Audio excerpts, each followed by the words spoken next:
जैसे तुम आत्माओं को यह शरीर रूपी सिंहासन मिला है, ऐसे बाप भी इस दादा के सिंहासन पर विराजमान है। उन्हें अपना सिंहासन नहीं। प्रश्न: जिन बच्चों को ईश्वरीय संतान की स्मृति रहती है, उनकी निशानी क्या होगी? उत्तर: उनका सच्चा लव एक बाप से होगा। ईश्वरीय संतान कभी भी लड़ेंगे झगड़ेंगे नहीं। उनकी कुदृष्टि कभी नहीं हो सकती। जब ब्रह्मा कुमार कुमारी अर्थात बहन भाई बन गए तो गंदी दृष्टि जा नहीं सकती। गीत: छोड़ भी दे आकाश सिंहासन, अब धरती पर आ जा रे। ओम शांति। अब बच्चे जानते हैं, बाबा ने आकाश सिंहासन छोड़कर अब दादा के तन को अपना सिंहासन बनाया है। वह छोड़कर यहाँ आकर बैठे हैं। यह आकाश तत्व तो है जीव आत्माओं का सिंहासन। आत्माओं का सिंहासन है वह महतत्व, जहाँ तुम आत्माएं बिगर शरीर रहती थी। जैसे आकाश में सितारे खड़े हैं ना, वैसे तुम आत्माएं भी बहुत छोटी छोटी वहां रहती हो। आत्मा को दिव्य दृष्टि बिगर देखा नहीं जा सकता। तुम बच्चों को अभी यह ज्ञान है, जैसे स्टार कितना छोटा है, वैसे आत्माएं भी बिंदी मिसल है। अब बाप ने सिंहासन तो छोड़ दिया है। बाप कहते हैं, तुम आत्माएं भी सिंहासन छोड़कर यहाँ इस शरीर को अपना सिंहासन बनाती हो। मुझे भी जरूर शरीर चाहिए। मुझे बुलाते ही है पुरानी दुनिया में। गीत है ना, दूर देश का रहने वाला आया देश पर आए। तुम आत्माएं जहाँ रहती हो वह है तुम आत्माओं और बाबा का देश। फिर तुम स्वर्ग में जाते हो, जिसकी बाबा स्थापना करते हैं। बाप खुद उस स्वर्ग में नहीं आते। खुद तो वाणी से परे वानप्रस्थ में जाकर रहते हैं। स्वर्ग में उनकी दरकार नहीं। वह तो दुख सुख से न्यारे है ना। तुम तो सुख में आते हो तो दुख में भी आते हो। तो ये आत्मा और परमात्मा की कहानी बाबा हमें सुनाते हैं। मैं आत्मा कहाँ की रहने वाली हूँ? ओरिजिनल परमधाम की रहने वाली हूँ। परमधाम मध्ये बाबा म्हणतात तुमचं सिंहासन आहे, म्हणजे तुम्ही तिथले राहणार आहे। तिथं तुम्ही राहता, भले बिगर शरीराचे, पण आत्मा राहणारी त्या परमधामचे आकाश तत्वाच्या पार पलीकडची। इथं आपण आकाश तत्वामध्ये राहतोय। तर इथं बाबा म्हणताय, ये आप जो यहाँ पर सिंहासन किसका है? कौन सा सिंहासन है? इस शरीर रूपी सिंहासन जीव आत्मा को मिला है। मतलब शरीर के साथ हम यहाँ पर रहते हैं और परमपिता परमात्मा और हम बच्चे अपने परमधाम में रहते हैं, जो जिसको ही भक्ति मार्ग में दुनिया वालों ने कहा कि छोड़ भी दे आकाश सिंहासन। आकाशामध्ये नाही आहे, आकाशाच्या पार पलीकडे, पण त्याला वरती बघत होते। त्याला मानत होते की तो वरचा आहे, ऊपर वाला है, तर त्या अर्थाने आकाश म्हणायचे। पर हम जानते हैं परमपिता परमात्मा आकाश तत्व के बहुत ऊपर, जहाँ इस दुनिया के 5 तत्व नहीं है, ऐसे ब्रह्म महातत्व का निवासी है। तो हम आत्मा भी वहाँ के निवासी है, परमात्मा भी वहाँ के निवासी है। लेकिन भक्ति मार्ग में अभी भी पुकार रहे हैं, छोड़ भी दे आकाश सिंहासन, अब धरती पर आ जा रे। अब हम जानते हैं की बाबाने वो सिंहासन तो छोड़ दिया आहे. त्यांनी त्याचा इथला पाठ सुरू केलेला आहे. त्याला 89 वर्ष झाले आता. 89 वर्षापूर्वी बाबांनी ते जे आपलं स्थान होतं आकाशाच्या पार पलीकडचं ते सोडलं आणि इथं त्याने आपला पाठ सुरू केलेला आहे. भले ही उसका आना जाना चालू रहता है, यहाँ पर ज्ञान देने के लिए आता है फिर चला जाता है, वो है, लेकिन उसका पाठ 89 वर्षों से इस धरती पर चल रहा है. तो उसने वो सिंहासन छोड़ दिया है. मग बाबा म्हणते मला इथं सिंहासन पाहिजे, मी कशामध्ये येणार, कुठं बसणार, काहीतरी तर पाहिजे व्यवस्था. तो उस अनुसार मैं ये दादा का सिंहासन लेता हूं. म्हणजे दादाच्या शरीरामध्ये, ब्रह्मबाबाच्या शरीरामध्ये प्रवेश करतात आणि आपल्याला हे ज्ञान देतात. तो ऐसे हम भी वहां से हमने अपना सिंहासन तो नहीं है वैसे, आत्मा वहां पर स्थिर, जसे आकाशामध्ये काही ते सिंहासनावर बसलेले नाहीये सितारे, जे चांदण्या सितारे आपल्याला आकाशामध्ये दिसतात ते बस आहेत तिथं. असं नाही की कसं काहीतरी स्थान आहे आणि त्याच्यावरती बसलेले लटकलेले आहेत. तो ऐसे ही परम धाम में भी हम कहीं ऐसे नहीं कि हमारे वहां पर हर एक के अलग अलग अलग अलग सिंहासन है और सिंहासन पर जाकर बैठेंगे, ऐसे नहीं. हम आत्माएं वहां पर अपने अपने स्थान पर रहेंगी बस.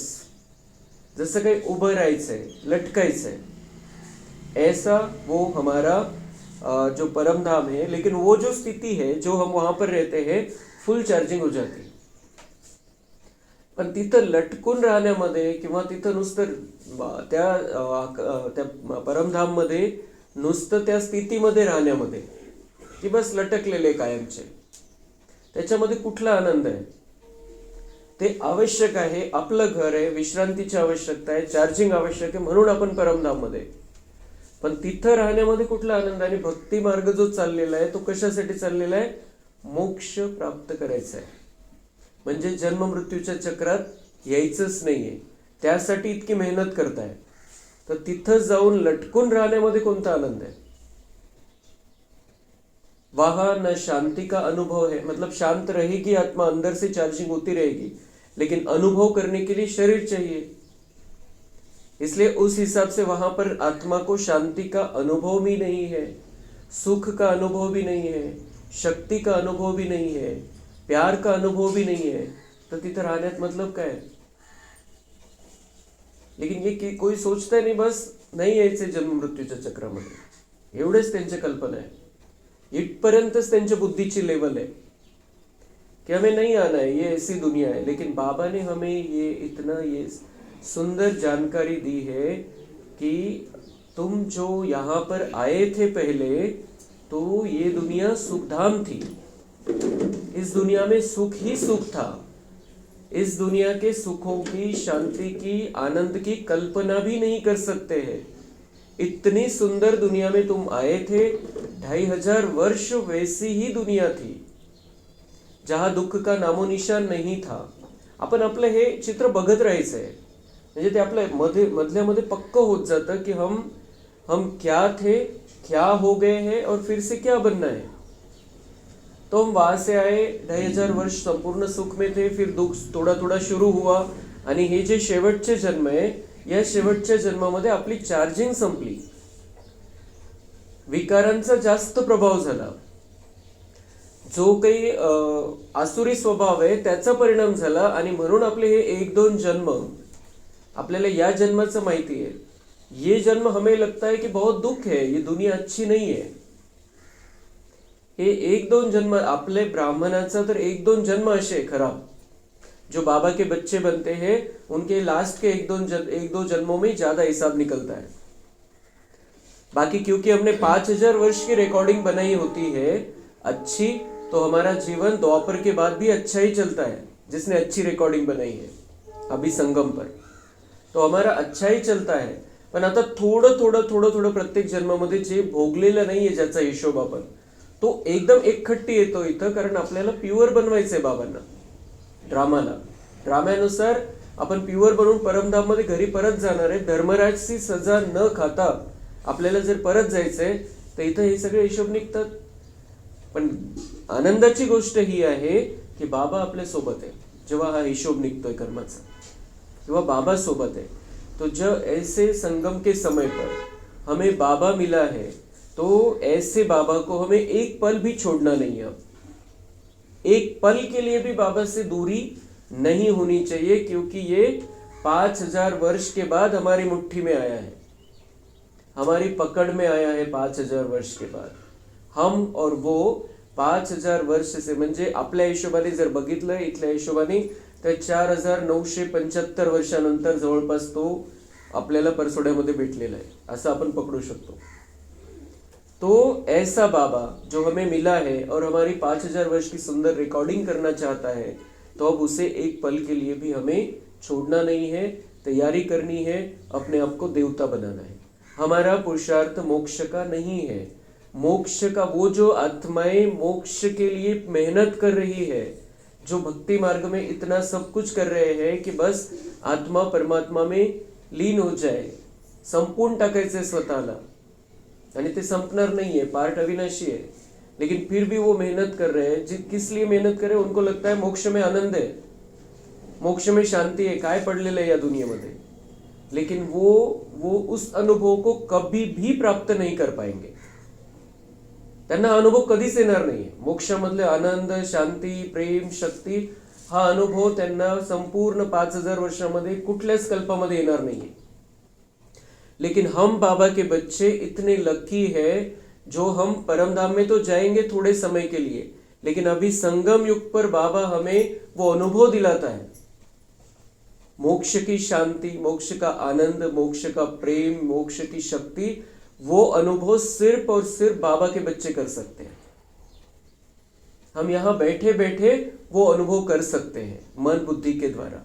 मन बुद्धि के विमान से उड़कर हम परमधाम में जाते हैं और वो आनंद हम लेते हैं. जो हमने कल नुमा शाम के समय पौन घंटा इतना सुंदर अनुभव हो रहा था कि बस बिल्कुल बाबा के सामने है, बिल्कुल मोक्ष का आनंद ले रहे थे.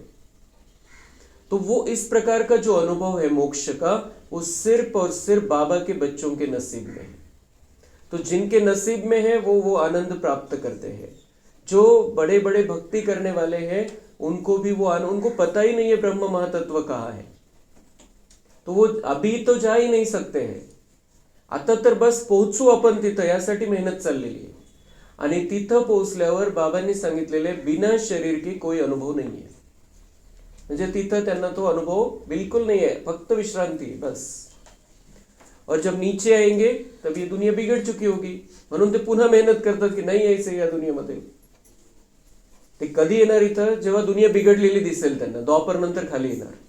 तर दुनिया बिघडलेली दिसेल, म्हणजे त्यांनी ती चांगली दुनिया बघितलीच नाही, तर त्यामुळे त्यांची मेहनत जी चाललेली, नकोच या दुनियेमध्ये यायचंच नाही. तो कितना सुंदर राज बाबा ने हमें समझाया है. हम बहुत महान भाग्यशाली आत्माएं हैं जो मोक्ष में जाने की तैयारी कर रहे हैं, लेकिन साथ साथ स्वर्ग में रहने की तैयारी कर रहे हैं.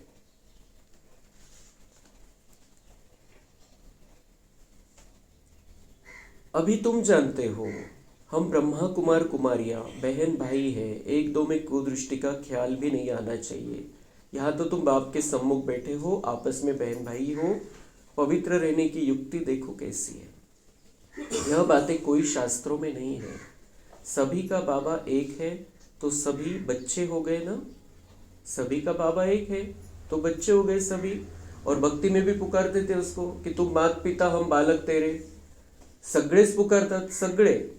कोणाचं कोणाशी काय नातं आहे त्या हिशोबाने नाही पुकारत. पती पण आणि पत्नी पण, त्यालाच काय म्हणतात की तू आमचा माता पिता है. तो अगर एक माता पिता के बच्चे हैं तो क्या हो गए, आपस में बहन भाई हो गए, खुद ही कहते थे. तो बाबा म्हणते ये बातें शास्त्रों में नहीं, ये पवित्र रहने की युक्तियां हैं. तो बाबा जो ज्ञान देता है और उसकी जो याद में हम रहते हैं, तो हमारी उस स्मृति से कि हम कौन है, इस स्मृति से हमारी वृत्ति बदल जाती है और हमारा नजरिया, दृष्टि बदल जाती है. तो हम एक दूसरे को फिर आत्मिक दृष्टि से देखने लगते हैं, रिश्ते नाते के हिसाब से नहीं. आत्मा आत्मा, अगर बाबा का बच्चा निराकार स्वरूप में हम अपने आप को देखें तो हम आत्मा आत्मा एक दूसरे के भाई भाई है. और अगर शरीर के हिसाब से एक दूसरे को देखना है, कांटेक्ट में रहना है, तो हम कौन है आपस में? एक बाप के बच्चे, बहन भाई है। सिंपल गोष्ट है। इस समय तुम जानते हो हम ईश्वरीय संतान हैं। अब हम कौन हैं? हम ईश्वरीय संतान हैं, साधे सुधे नाही आहे। आता आपण ईश्वराचे बच्चे बनलेलो आहे डायरेक्ट। पहले आसुरी संतान थे, फिर अब संगम पर ईश्वरीय संतान बने हैं, फिर सतयुग में देवी संतान होंगे। सतयुग में हम किसके बच्चे होंगे? देवी देवताओं के। अभी किसके हैं? देवी देवताओं का जो बाप है ईश्वर, हम बाबा के बच्चे हैं डायरेक्ट।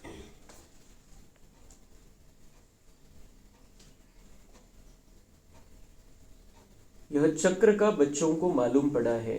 तुम ब्रह्मा कुमार कुमारियां हो, फिर कभी कुदृष्टि जाएगी नहीं। हम ब्रह्मा कुमार कुमारियां, हम ऐसे जो बाबा के बच्चे हैं, भगवान के बच्चे हैं, फिर ब्रह्मा के द्वारा बाबा ने हमको एडॉप्ट किया है, तो हम ब्रह्मा कुमार ब्रह्मा कुमारी बने हैं। जो भी हम बाबा के बच्चे बनते हैं और जिसने बाबा को पहचान लिया है वो बीके बन गया है। तो हम ब्रह्मा कुमार पुरुष शरीर में है, ब्रह्मा कुमार स्त्री शरीर में है, ब्रह्मा कुमारी है। सने की दीदीस ब्रह्मा कुमारी है। हम सब बाबा के बच्चे ब्रह्मा कुमार ब्रह्मा कुमारी है, और वैसा हमारा जीवन हमें बनाना है, जैसे कि हम बाबा पर बलिहार गए, समर्पित वाला जीवन। फिर अगर ये भावना हमारी है, हम ब्रह्मा कुमार कुमारी है, तो कभी कुदृष्टि जाएगी नहीं। हम आत्मा की दृष्टि से देखेंगे और शुभ भावना की ही हमारी जो उससे कांटेक्ट में हम रहेंगे, शुभ भावना से रहेंगे, और दृष्टि रहेगी कि वो आत्मा है, और वो आत्मा है। उसके अगर ओरिजिनल संस्कार को हम देखेंगे तो कुदृष्टी जाएगी नहीं, वाईट नजर होणारच नाही, चुकीची भावना येणारच नाही त्याच्याविषयी। सतयुग में कुदृष्टी होती नहीं, क्योंकि सतयुग में जा रहे हैं। बाबा म्हणते सतयुगामध्ये कुदृष्टी नाही आहे, तुमची नजर चांगली आहे, तुमची भावना चांगली आहे, तर सतयुगाची प्रॅक्टिस तर इथून होणार आहे। असंच नाही जाणार डायरेक्ट सतयुगामध्ये, ती प्रॅक्टिस इथं करायची आहे, मग आपण सतयुगामध्ये त्या सुंदर दुनियेमध्ये जाणार आहे, जी आता फक्त 12 वर्ष राहिलेले। 12 वर्षानंतर ती दुनिया यायची आहे। तर तिथं जर जायचंय तर प्रॅक्टिसला किती वर्ष आहे? 2-3 वर्ष, 2-4 वर्ष ती प्रैक्टिस करायची है सतयुगाची, क्योंकि बाद में तो वो महापरिवर्तन शुरू हो जाएगा, तब नहीं हो सकेगी प्रैक्टिस। प्रैक्टिस अभी ही हो सकती है, और जिनकी प्रैक्टिस हुई होगी उनको ही सतयुग नसीब में है।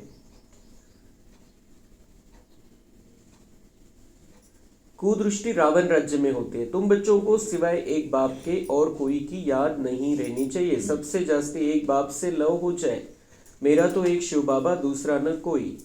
बाप कहते हैं बच्चे अभी तुमको शिवालय में चलना है। शिव बाबा स्वर्ग की स्थापना कर रहे हैं। आधा कल्प रावण राज्य चला है जिससे दुर्गति को पाया है। बच्चे इस रावण राज्य में कामचिता पर बैठ जल गए थे। बाप आकर फिर से उन पर ज्ञान वर्षा करते हैं, सबका कल्याण करते हैं। जैसे सूखी जमीन पर बरसात पड़ने से घास निकल आता है ना, तुम्हारे पर भी ज्ञान की वर्षा न होने से कितने कंगाल बन गए थे। अभी फिर ज्ञान वर्षा होती है जिससे तुम विश्व के मालिक बन जाएंगे। भले तुम बच्चे गृहस्थ व्यवहार में रहते हो, परंतु अंदर में बहुत खुशी रहनी चाहिए। जैसे कोई गरीब के बच्चे पढ़ते हैं तो पढ़ाई से बैरिस्टर आदि बन जाते हैं, वो भी बड़ों के साथ बैठते हैं, खाते पीते हैं। तर बाबा म्हणता है मैं सबका कल्याण करने के लिए आया हूँ। जैसे तुम कंगाल बन गए थे, कुछ रहा नहीं था अंदर, सगळं समाप्त झालेलं होतं, तस जसं बाबा म्हणताय जर पाऊस पडलेला नाहीये तर गवत सुद्धा उगवत नाही। पाऊस जर नहीं है तो ऐसे बाबा म्हणताय कि जो सुख शांति प्रेम आनंद कुछ भी रहा नहीं था आत्मा में, तो मैं अब क्या कर रहा हूँ, ज्ञान की बारिश कर रहा हूँ, और उससे आत्मा में वो सारा कुछ फिर से उत्पन्न हो रहा है। और इस पढ़ाई से जो ज्ञान की वर्षा बाबा करता है, उससे बाबा म्हणता है कि तुम्ही कोण बनणार आहे, विश्वाचे मालक बनणार आहे। इथल्या दुनियेमध्ये किती सुंदर सुंदर उदाहरणं बाबा देतात की एखादा गरीबाचा मुलगा आहे, जर त्याचं शिक्षण नाहीये, त्याच्याकडे ती पोझिशन नाहीये, पैसा नाहीये, तर मोठ्यांसोबत नाही बसू शकत तो इस दुनिया में भी। तो यहाँ पर बाबा म्हणता है कि जैसे कि तुम्हारे अंदर कुछ रहा नहीं था, मैं सब कुछ तुम्हें भर कर दे रहा हूँ। वो जैसा गरीब बच्चा है, लेकिन बाद में अगर वो पढ़ाई करता है, बहुत बड़ा वकील बन जाता है या फिर डॉक्टर बन जाता है, तो बड़ों बड़ों के साथ बैठने लगता है, त्याची उठबैस कोणासोबत राहते, मोठ्यांच्या सोबत राहते. पण गरीब असताना नाही राहत तसंच त्याची पोझिशन. तर असं बाबा म्हणताय की तुम आत्माएं कंगाल बन गई थी, अब मैं भरपूर कर रहा हूं तुमको, तो तुम किसके साथ. अभी तो हम बड़ों बड़ों के साथ है ज्ञान में, लेकिन सतयुग में हम किसके साथ उठ बैठ सकते हैं? श्री कृष्ण के साथ, राधा कृष्ण के साथ हम उनके साथ में रह सकते हैं. किस आधार से? क्योंकि हमने बाबा जो दे रहा है उसको बहुत अच्छी रीति से लिया, धारण किया और प्रैक्टिकल में जीवन में उसको अपनाया. जो शांति से रहना है, प्यार से बात करनी है, शक्तिशाली स्थिति में रहना है, सुख का अनुभव करना है, दुख किसी को नहीं देना है, ये सिखा रहा है बाबा. और ये जब हम प्रैक्टिकल में लाते हैं तो हम उठेंगे बैठेंगे किसके साथ? सबसे बड़े से बड़ा है वो जो पार्ट है दोनों का, राधा कृष्ण लक्ष्मी नारायण के राज्य में रहेंगे, उनके साथ में रहेंगे. किती महत्व द्यायला पाहिजे आपण. वो जो गरीब का बच्चा अगर पढ़ाई को महत्व नहीं दे तो गरीब का गरीब ही रहेगा, वो उसके नीचे की लेवल ही रहेगी. लेकिन वो पढ़ाई को महत्व देता है तब तो ऊंचा बनता है. कोणी आपण बघतो की खूप गरीबाचा मुलगा पण कलेक्टर बनला, तो कितने बड़ों बड़ों के साथ रहता है वो फिर. तो ऐसे मेहनत, तो इससे और बाबा क्या मेहनत सिखाता है हमें? ज्ञान, योग, धारणा, सेवा, चारों विषयों में आगे जाना है. तो हम क्या बन जाएंगे? गरीब है, गरीब थे, कंगाल बन गए थे, हम विश्व के मालिक बन सकते हैं. या नुसतं ऐकून आनंद घ्यायच्या गोष्टी नाही, हमें अंदर लेना है इसको और उसको बहुत अच्छी रीति से धारणा में लाना है. आपलं जीवन बदलून गेलं पाहिजे. हे परमेश्वराचे महावाक्य कोणी साधू संत नहीं सांगत है आपल्याला. किसी शास्त्र की बातें नहीं सुन रहे, किसी गुरु से प्रवचन नहीं सुन रहे हम कि सुन लिया छोड़ दिया झटक दिया वहां की वहां. ये बातें बाबा हमारे कल्याण के लिए बता रहा है और हमारी कहानी बता रहा है कि हम कितने ऊंचे थे. तो उसी वैसी ऊंचाई हमारे अंदर आनी चाहिए, वो दिखाई देना चाहिए जीवन में. कुदृष्टि नहीं रखनी है, फिर आपस में लड़ना झगड़ना नहीं है, बहुत शांति से रहना है. ये सब बातें बाबा हमें सिखाता है और उसको हमें जीवन में लेकर आना है तुरंत. काही जरी चूक व्हायला लागली, एकाच सेकंदामध्ये फुल स्टॉप लावता आला पाहिजे. क्योंकि संस्कार है 63 जन्मों के, तो वो आएगा लेकिन तुरंत त्याच क्षणी फुल स्टॉप, अर्जेंट ब्रेक लावायचा है. इस समय यह सारी दुनिया नास्तिक है, बाप को नहीं जानते, नेति नेति कह देते हैं. आगे चलकर यह सन्यासी आदि सब आकर आस्तिक जरूर बनेंगे. सारी दुनिया नास्तिक है, उसमें कौन है नास्तिक में? बाबा म्हणता है सन्यासी भी. लेकिन वो आकर आस्तिक जरूर बनेंगे, मतलब बाबा को पहचान लेंगे. जो बाबा को नहीं पहचानता है वो नास्तिक है. भगवान सबका बाप है, उसको नहीं पहचानता तो नास्तिक है. उसके बारे में नाम रूप देश काल कुछ भी मालूम नहीं है, तो वो नास्तिक है.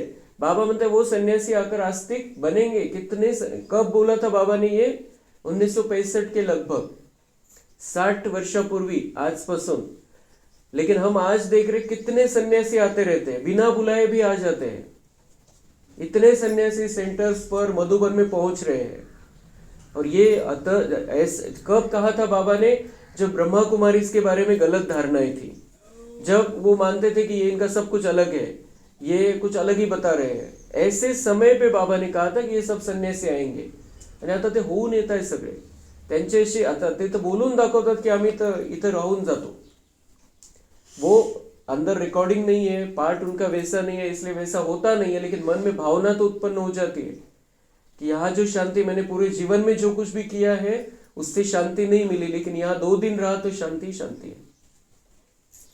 तो ये ऐसे बाबा ने उसी समय ये सारी बातें बता दी है हमको. तो आगे चलकर ये सन्यासी आदि सब आकर आस्तिक जरूर बनेंगे. कोई एक सन्यासी आ जाए तो भी उन पर सभी विश्वास थोड़ी करेंगे, कहेंगे इन पर बीके ने जादू लगाया है. तर त्यावेळेला एखादा आला आणि तो जर तिथल्याच गोष्टी सांगायला लागला लोकांना, तर काय म्हणतील, काय म्हणाले असते लोक की इसको तो जादू लग गया. आता ग्रुपच्या ग्रुप येतोय, त्यामुळे आता काही प्रश्न नाहीये. आता ते उघड उघड सांगायला लागलेले, फक्त अजून थोडासा वेळ बाकी आहे की ज्या वेळेला ते आपले मान शान सुद्धा सोडायला तयार होतील. क्योंकि ब्रह्मा कुमार बनना या बाबा का बनकर रहना, उधर का सब कुछ छोड़ देना, इसके लिए वो जो अंदर बैठा है नाम मान शान की आदत हो गई है वो छोड़नी पड़ती है. लेकिन जब वैराग्य आ जाएगा अंतिम समय में, देखेंगे ये जो कह रहे वही सत्य और वो सामने आ गया है, तर त्यावेळेला ते सोडायला तयार होतील. पण आपण थोडी घेणार आहे त्यांना. वो समय ही नहीं रहेगा, जगह ही नहीं रहेगी, उनको ऐसे पालना भी नहीं हो सकेगी.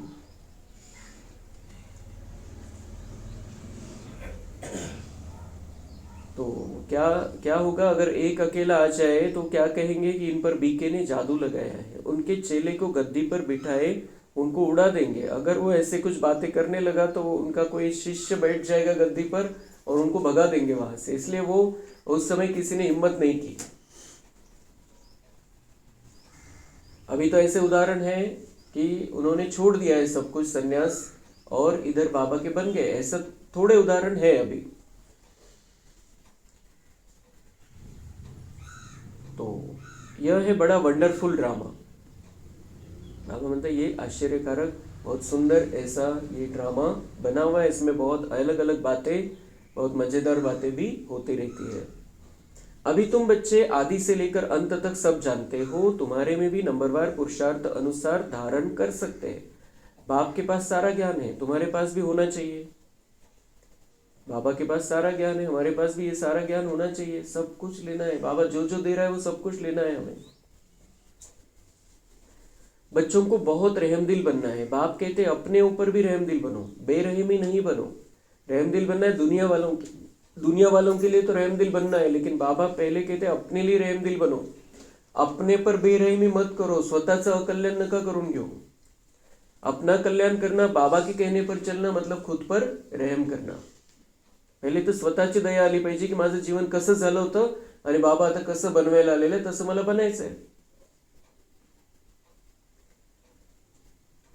तो अपने ऊपर रहम करना है. कैसे, वह भी समझाते रहते हैं. बाप को याद कर पतित से पावन बनना है. फिर कभी पतित बनने का पुरुषार्थ नहीं करना. दृष्टि बड़ी अच्छी चाहिए. हम ब्राह्मण ईश्वरीय संतान हैं. ईश्वर ने हमको एडॉप्ट किया है ना. अब मनुष्य से देवता बनना है. तुम्हारा धंधा ही है सबको पावन बनाना. तुम हो विश्व को स्वर्ग बनाने वाले. कहाँ वह रावण की आसुरी संतान, कहाँ तुम ईश्वरीय संतान. तुम बच्चों को अपनी अवस्था एक रस बनाने के लिए सब कुछ देखते हुए जैसे कि देखते ही नहीं है, यह अभ्यास करना है. इसमें बुद्धि को एक रस रखना हिम्मत की बात है. परफेक्ट होने में मेहनत लगती है, संपूर्ण बनने में टाइम चाहिए. तो बाबा म्हणता है कि तुम्हें अभी अपनी अवस्था एक रस बनानी है. इस दुनिया का कुछ भी देखते हुए उसका प्रभाव नहीं होना चाहिए. ऐसा अभ्यास करना है. एक रस स्थिती, कशाचाच परिणाम नहीं झाला पाहिजे. एक बाबा में बुद्धि लगी हुई है, बाबा की छत्र छाया में चल रहे हैं और उस बाबा से शांति शक्ति प्यार लेकर वैसे कांटेक्ट में आ रहे हैं सामने.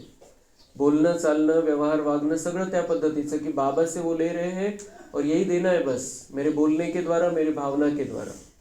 तो वो एक रस स्थिति. कभी कोई आकर हमारा मन बुद्धि के रिमोट का बटन न दबा दे आणि बिलकुल आपण हलचलमध्ये नाही येऊन जायला पाहिजे. एक रस स्थिती चाहिए. तर बाबा म्हणता है ये मेहनत करनी है, अभ्यास करना है. उसमें क्या है, हिम्मत की बात होती है कि मुझे बस बाबा का हाथ मैंने पकड़ा है, मैं बहुत हिम्मत वाली आत्मा हूँ, मैं देवताओं जैसा यहाँ पर रह सकता हूँ. वातावरण खराब है, लोगों की वृत्तियाँ दृष्टियाँ खराब है, लोगों का बोलचाल करने का तरीका खराब है, लोगों का व्यवहार करने का तरीका खराब है, लेकिन मेरे अंदर इतनी हिम्मत है, ऐसे वातावरण में रहते हुए मैं देवता जैसा रह सकता हूँ. इसलिए बाबा मतलब हिम्मत की बात है और हिम्मत वाले ऐसा कर सकते. तो हमें अपनी हिम्मत बढ़ानी है, बाबा से ताकत लेनी है. मग परफेक्ट होने में मेहनत लगती है और संपूर्ण बनने में टाइम चाहिए. परफेक्ट होना है, संपूर्ण बनायचं आहे, संपूर्ण अवस्थेला प्राप्त करायचंय स्वतःच्या, तर काय पाहिजे, मेहनत. जो बाबा हमसे मेहनत करता है, बाकी मेहनत से तो बाबा ने छुड़ा दिया. कहीं तीर्थ यात्रा पर जाना नहीं है, कोई उपवास करना नहीं है, कोई जाकर हठयोग करना नहीं है, हिमालय में जाकर तपस्या करनी नहीं, कुछ नहीं करना है. सिर्फ बाबा जो कहता है मुरली में उसको जीवन में लाना है, बस एवढीच तो मेहनत है. बाबा को याद करते रहना, ये मेहनत है. संपूर्ण बनने में टाइम चाहिए। ऐसे नहीं कि हमने आज निर्णय लिया और आज हम संपूर्ण बन जाएंगे। 63 जन्मों का किचड़ा है और हमें उसको निकालकर सतयुगी जीवन की प्रॅक्टिस करनी है। संपूर्ण केव्हा बनू? जेव्हा आपली सतयुगाची प्रॅक्टिस झालेली असेल। तो उसके लिए समय चाहिए। ऐसे नहीं कि हम समय पर तैयार हो जाएंगे। अभी तो समय पड़ा है। अजून कुठं तिसरं महायुद्ध सुरू झालं, अजून कुठं विनाश सुरू झाला, वेळेवर तैयार होऊन जाओ। नहीं, बाबा कहता है कि संपूर्ण बनने में भी वो समय चाहिए, म्हणजे प्रॅक्टिस पाहिजे। आतापासूनच त्या स्थितीमध्ये राहायला सुरुवात करायची, तेव्हा आपण संपूर्ण बनू। ती जी 5000 वर्षाची संपूर्णता आहे ती आपल्यामध्ये येईल। लाइन क्लियर चाहिए। बाबा से लाइन क्लियर होगी तो ये सब बातें होगी। देखते हुए जैसे तुम देखते ही नहीं हो, ऐसा अभ्यास जिसका होगा वही ऊंच पद पाएंगे। अभी वह अवस्था थोड़ी है। सन्यासी तो इन बातों को समझते भी नहीं है। यहाँ तो बड़ी मेहनत लगती है। तुम जानते हो हम भी इस पुरानी दुनिया का सन्यास कर बैठे हैं। हम कौन है? हम बहुत बड़े सन्यासी हैं। वो घर छोड़कर भाग गए, आपल्या कर्तव्याला सोडून पळून गेले। भले त्यांचा पार्ट महत्वाचा आहे त्यावेळेला, पण आज पण जात आहे सोडून। आज तर त्यांच्यामध्ये पवित्रता नहीं है, दिव्यता नहीं है, विकारांनी भरलेलं है। तो अभी कौन सी वो घर छोड़कर भागकर जाकर कौन सी मदद कर रहे हैं दुनिया को? कुछ भी नहीं। तो वो घर छोड़कर, कर्तव्य को छोड़कर भाग गए। बाबा हमें ये नहीं सिखाता है। बाबा सिखाता है घर में रहो, परिवार को संभालो, लेकिन मन बुद्धि से दुनिया का संन्यास। कि ये दुनिया रहने लायक नहीं रही है, मैं बाबा का बच्चा हूं, मुझे इस दुनिया को रहने लायक बनाना है, मुझे इस दुनिया को स्वर्ग बनाना है। बहुत बड़ी हिम्मत की बात है, बहुत बड़े भाग्य की बात है। हिम्मत भी रखनी है, भाग्य का नशा भी रखना है कि मेरे हाथ में बाबा ने ये जिम्मेदारी सौंपी है। एक एक को कोने कोने से चुनकर निकाला है बाबा ने। हम करोड़ों में कोई आत्मा है। तो इतना ऊंचा ज्ञान, इतनी सुंदर बातें, इतना श्रेष्ठ आचरण करना सिखाना, ये हर एक ने करना चाहिए, हर एक ने सुनना चाहिए दुनिया के। लेकिन नहीं है नसीब में उनके। बाबा उनके नसीब में नहीं है। उनके नसीब में बाकी सब बातें हैं, हमारे नसीब में बाबा है। तो हमें बाबा को अब अपनी मुट्ठी में ही रखना है। मुट्ठी में आया है, मुट्ठी में रखना है और उससे ताकत लेनी है। उससे वो कहता है मेरे से जो चाहिए करा लो। तो वो जो शुभ भावना है, सबके कल्याण की भावना है, उस आधार से हम जो चाहे कर सकते हैं। जिसमें सबका भला हो वो बात बाबा हमारे लिए कर देगा। तो हम सन्यासी हैं। हमने दुनिया का सन्यास किया है, लेकिन अब आने वाली दुनिया के लिए हम अपने आप को भी तैयार कर रहे हैं और दुनिया को भी नया बना रहे हैं।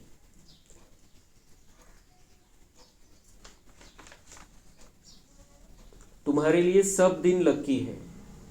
तुम बच्चे सदैव लकी हो।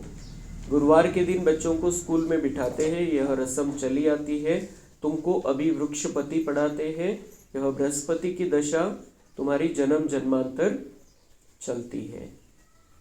तो हमारे लिए सब दिन लकी। हमारे लिए गुरुवार का ही महत्व नहीं है। गुरुवार को एक दुनियेमध्ये पण गुरुवारला महत्व दिलं जातं, म्हणून गुरुवारला एक मानलं जातं की, आणि त्या हिशोबाने अपन जैसे गुरुवार आला तो सदगुरुवार, बाबा हमारा सदगुरु है, ये थोड़ा ध्यान में रहता है बस। लेकिन बाबा म्हणता है कि सोमवार, मंगलवार, बुधवार, गुरुवार, शुक्रवार, शनिवार, रविवार सब दिन तुम्हारे लिए लकी है। क्योंकि हम बाबा के बने हैं और बाबा से हमें वर्षा मिल रहा है, पालना मिल रही है। तो सिर्फ गुरुवार की पालना नहीं, रोज पालना लेना है बाबा से। रोज बाबा से शक्ति लेना है। अभी हमारा जैसा भी नसीब था, लेकिन अब हमारे ऊपर बृहस्पति की दशा है। राहु की दशा बैठ गई थी, लेकिन अब बाबा हमारा बना है, हम बाबा के बने हैं। और ये जो दशा बदली है हमारी, अब जीवन की दिशा बदलना हमारे हाथ में है। बाबा ने दशा बदल दी है, बाबा के बन गए हैं। आता आपल्या जीवनाला वळण लावायचं आहे, दिशा बदलून घ्यायची आहे। आणि ही जी दिशा आपण बदलून घेणार आहे, बाबा म्हणता ये जन्म जन्मांतर चलेगी। जन्म जन्मांतर हमारा भाग्य ऊंचा रहेगा। अच्छा, मीठे मीठे सिके लधे बच्चों प्रति माता पिता बाप दादा का याद, प्यार और गुड मॉर्निंग। रूहानी बाप की रूहानी बच्चों को नमस्ते। हम रूहानी बच्चों की रूहानी बाप दादा को याद, प्यार, गुड मॉर्निंग। नमस्ते। वाह बाबा वाह, शुक्रिया बाबा शुक्रिया। धारणा के लिए मुख्य सार है, अपने ऊपर आपे ही रहम करना है, अपनी दृष्टि बहुत अच्छी पवित्र रखनी है। ईश्वर ने मनुष्य से देवता बनाने के लिए एडॉप्ट किया है, इसलिए पतित बनने का कभी ख्याल भी न आए। संपूर्ण कर्मातीत अवस्था को प्राप्त करने के लिए सदा उपराम रहने का अभ्यास करना है। इस दुनिया में सब कुछ देखते हुए भी नहीं देखना है। इसी अभ्यास से अवस्था एक रस बनानी है। वरदान है, हर कदम में पद्मों की कमाई जमा करने वाले सर्व खजानों से संपन्न व तृप्त आत्मा भव। जो बच्चे बाप की याद में रहकर हर कदम उठाते हैं, वह कदम कदम में पद्मों की कमाई जमा करते हैं। इस संगम पर ही पद्मों की कमाई की खान मिलती है। संगम युग है जमा करने का युग। अभी जितना जमा करना चाहो उतना कर सकते हो। एक कदम अर्थात एक सेकंड भी बिना जमा के न जाए, अर्थात व्यर्थ न हो। सदा भंडारा भरपूर हो, अप्राप्त नहीं कोई वस्तु, ऐसे संस्कार हो। जब अभी ऐसी तृप्त व संपन्न आत्मा बनेंगे, तब भविष्य में अखूट खजानों के मालिक बनेंगे। तो कदम में पदम की कमाई। अभी हम संगम युग पर है। संगम का सुंदर जीवन हमें मिला है। बाहर कलयुग चल रहा है, लेकिन बाबा के बच्चों के लिए अभी संगम युग है। तो कमाई के दिन है।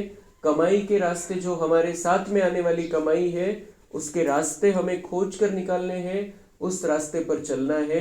जो कमाई हमारे साथ चलने वाली है, उसके लिए मेहनत करनी है, उसके लिए पुरुषार्थ करना है। एक सेकंड भी हमारा व्यर्थ नहीं जाना चाहिए। अब हम भगवान के बच्चे बने हैं, ईश्वरीय संतान बने हैं, तो अब हमारा जो जीवन है वो 7 गुणों से पूर्ण होना चाहिए। बाबा की याद रहनी चाहिए, बाबा की छत्र छाया में रहना है। तो जो आगे चल के जो वातावरण आने वाला है, जो खराब वातावरण बिगड़ता जा रहा है, बाहर का वातावरण भयानक से भयानक होता जा रहा है, हम बाबा के बच्चे बाबा की छत्र छाया में सुरक्षित रहेंगे। और इस सुरक्षितता के साथ साथ हम ऐसी कमाई करते चल रहे हैं जो हमारे साथ में चलेगी। तो अभी तृप्त बनना है, संपन्न आत्मा बनना है, संतुष्ट रहना है।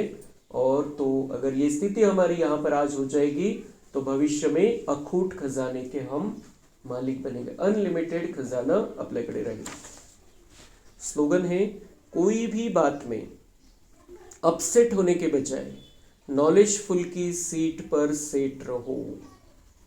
बिल्कुल पक्का कर लेना है। बहुत बातें आती है अपसेट करने वाली हमारे जीवन में। रोज मूड खराब करणाऱ्या बऱ्याचशा गोष्टी येतील। बऱ्याच गोष्टी, कोणी घरामध्ये, बाहेर, गल्लीमध्ये, कोणाच्या संपर्कामध्ये कुछ ना कुछ बातें आएगी, ज्यामुळे आपला मूड खराब होऊ शकतो, स्थिती खराब होऊ शकते, आपण नाराज होऊ शकतो, उदासी येऊ शकते। तो ये जो अपसेट होना है, ये जो रूसना है, ये जो रूठना है, उसको खत्म करना है। तर बाबा काय म्हणताय की तुम्ही सीट घेऊन टाका। सिंहासन तर भेटलेलं आहे, पण मन बुद्धी कोणत्या सीटवर ठेवा?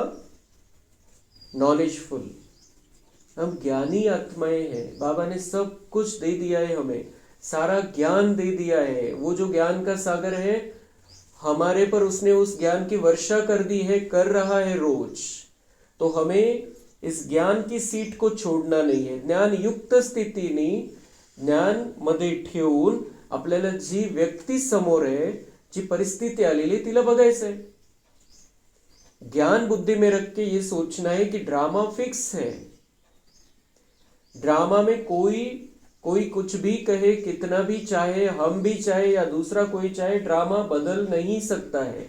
ड्रामा फिक्स है, हर एक का पार्ट फिक्स है, हर एक के पार्ट का महत्व है। तो अगर ये हमारी ये स्थिति रहेगी अंदर कि उसने जो बोलना था वो उसका रिकॉर्डेड, उसका पार्ट है, और वो क्यों बोला, उसने किस कारण से बोला, क्योंकि पिछले जन्म में मैंने उसको उस तरीके से व्यवहार किया था, तो वो दे रहा है रिटर्न, तो खत्म, हिशोब नील। लेकिन मैं अगर फिर से उसको बोलूं, वो उल्टा जवाब दे, मैं उल्टा जवाब दूं उसको, तो ये नया हिसाब बनेगा, और ये हिसाब फिर धर्मराजपुरी में चुकाना पड़ेगा। इसलिए अब नहीं, जो हुआ सामने आ रहा है, बाबा की याद में अगर किसी ने कुछ बोला, बाबा तैयार है लेने के लिए, बाबा के पास फेंक देना है। किसी ने गाली भी दे दी, गाली बाबा के पास दे देनी है, सागर है उसमें खत्म हो जाएगी वो। हमें अंदर नहीं लेनी, मुझे ऐसे कैसे कह दिया, ये नहीं लेना है, क्योंकि हम दूसरे के पार्ट को देखकर ही अपसेट होते हैं। इसलिए तो बाबा कह रहा है की नॉलेजफुल की सीट पर सेट रहो। ज्ञानी आत्माय ज्ञान सदा बुद्धीमध्ये प्रगट स्वरूपामध्ये राहिलं पाहिजे। ज्ञानाच्या नजरेने सगळं काही बघा, तर तुम्ही खुश राहाल, फ्रेश राहाल, कधी अपसेट होणार नाही। अव्यक्त इशारे, सत्यता और सभ्यता रूपी कल्चर को अपनाओ। हमें संसार बदलना है, संसार बदलने के लिए संस्कार बदलना जरूरी होता है। वही बातें बाबा हमें सिखा रहा है। संस्कार कैसे होने चाहिए, हमारा कल्चर कैसा होना चाहिए। अभी हम ब्राह्मण बने, संगम युग पर आए हैं, तो हमारा ये नई बातें, नया कल्चर है, ये बाबा सिखाता है। आपके बोल में स्नेह भी हो, मधुरता और महानता भी हो, सत्यता भी हो, लेकिन स्वरूप की नम्रता भी हो। बोलणं कसं पाहिजे, गोड पाहिजे, बोलण्यामध्ये महानता पाहिजे। कौन सुना रहा है उसको समझ में आना चाहिए, भगवान की संतान मुझे कोई बातें सुना रहा है। हमारे बोलने में महानता दिखाई देनी चाहिए, ये अपने मन की नहीं सुना रहा है। अगर कोई समझे ये अपने मन की सुना रहा है तो वो महानता दिखाई नहीं देगी, लेकिन जब उसे समझ में आएगा ये भगवान की बातें मुझे सुना रहा है, तो उसे लगेगा ये तो महानता है। भगवान की बातें सुनाना कोई छोटी बात नहीं है। तो महानता हो बोल में, स्नेह हो, मधुरता हो, गोड शब्दामध्येच बोलायचंय कोणाशी पण, आणि त्या आत्म्याविषयी स्नेह पाहिजे। क्या ये भी बाबा का बच्चा है, भले वो जानता है या नहीं जानता है बाबा को, लेकिन बाबा का बच्चा है, तो वो स्नेह प्यार चाहिए बोलने में महानता चाहिए। और साथ साथ क्या चाहिए, महानता तो चाहिए कि मैं बाबा की ज्ञान सुना रहा हूं तो मैं बड़ा हूं, ये अहंकार नहीं आना चाहिए। लेकिन क्या कहता, पूरा बैलेंस बाबा सिखाता है। स्वरूप की नम्रता भी हो, मैं आत्मा हूं, परमात्मा की संतान हूं, अहंकाराने नहीं सांगायचं, बिल्कुल बहुत प्यार से और नम्रता से समझना। मैं एक बाबा का छोटा सा नन्हा सा बच्चा हूं और बाबा की बातें सुना रहा हूं, बस। निर्भय होकर अथॉरिटी से बोलो, लेकिन बोल मर्यादा के अंदर हो। निर्भय होकर बोलना है, अथॉरिटी से बोलना है, अधिकाराने बोलायचंय, पण बाबा म्हणते हैं मर्यादा क्रॉस नका करो। इतना सुंदर बैलेंस दुनिया में कोई नहीं सिखा सकता है। किती सुंदर गोष्टी सांगतोय की कसं राहायचंय तुम्हाला, निर्भय करायचंय, क्योंकि हम सत्य सुना रहे, भगवान की बातें सुना रहे, और सत्य एक ही है, वो सुना रहे, तो उसमें डर किस बात का। निर्भय होकर सुनाना है, अधिकार से सुनाना है, लेकिन बोल कैसे होने चाहिए, मर्यादा में। म्हणजे बिलकुल त्याचं समोरच्याला फाडून टाकायचंय, त्याला काहीच अक्कल नाही असं समजून नाही बोलायचं, त्याच्या ज्या काही भावना आहेत त्या न दुखावता बोलायचं है। दोनों बातों का बैलेंस हो, जहां बैलेंस होता है वहां कमाल दिखाई देती है, और वह शब्द कड़े नहीं मीठे लगते हैं। तो जरी आपण स्ट्रिक्ट गोष्टी काही सांगतोय, पण त्याच्या कल्याणासाठी हे त्याला लक्षात येईल, आपली भावना चांगली हे त्याला लक्षात येईल, तर त्याला आपले शब्द कडक असून कडू नाही वाटणार। वो मिठास दिखाई देगी कि हाँ मेरे अच्छे के लिए तो बोल रहा है, इसका क्या स्वार्थ है। तो यही है बाप की प्रत्यक्षता का साधन। तो बाबा तो ऐसे ही हमारे द्वारा ही प्रत्यक्ष होना है, हमारी स्थिति से। अच्छा, ओम शांति।